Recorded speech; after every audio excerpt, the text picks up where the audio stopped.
केरळमध्ये घडलेला प्रकार पाहिल्याच्यानंतर अनेकाच्या मनाला प्रश्न निर्माण व्हावा, प्रश्न पडावा की या देशामध्ये महिला खरंच सुरक्षित नाही.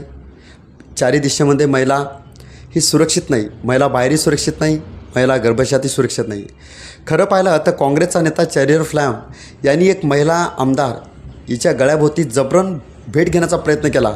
ती महिला नाकारते तरीसुद्धा हा नालायक मानवरूपी असलेला हौशी पुजारी राक्षस या रूपातून कसा त्या महिलेच्या अंगावर जातो ही वस्तुस्थिती पाहिल्याच्यानंतर अख्ख्या देशामध्ये याविषयी एक संतापजनक लाट उसळली असं म्हटलं तरी चालतं. आज खरं पाहिलं तर या कृत्यामुळं केरळची माँसुद्धा शर्मेने झुकली ही सुद्धा वस्तुस्थिती आपल्याला दिसून येते. आज खरं पाहिलं तर असे नालायक म्हणजे अशा नालायकावर मी कालच एक व्हिडिओ बनवला होता.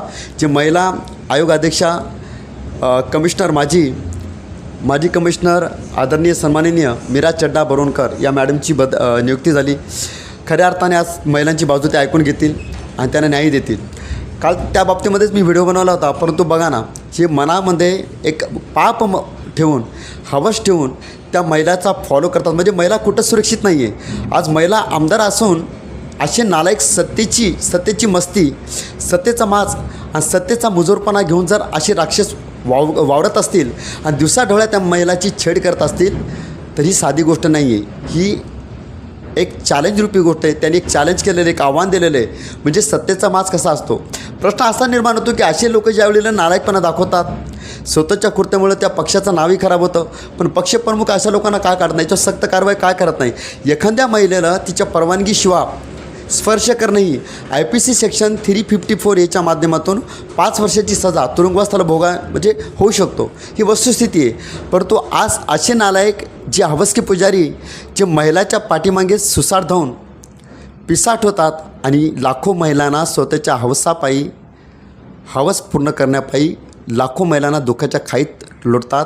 त्यांचं करिअर, त्यांचं चरित्र, महिलांचा मानसन्मान, इज्जत, अब्रू आणि वेळेप्रसंगीसुद्धा जीव घेतला जातो.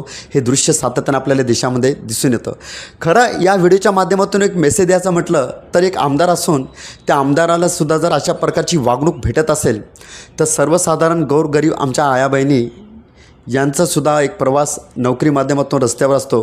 त्यांच्या जीवाचे हाल किती होत असतील. मनामध्ये धाकधूक, मनामध्ये विचार ठेवून त्या आजही वावरतात.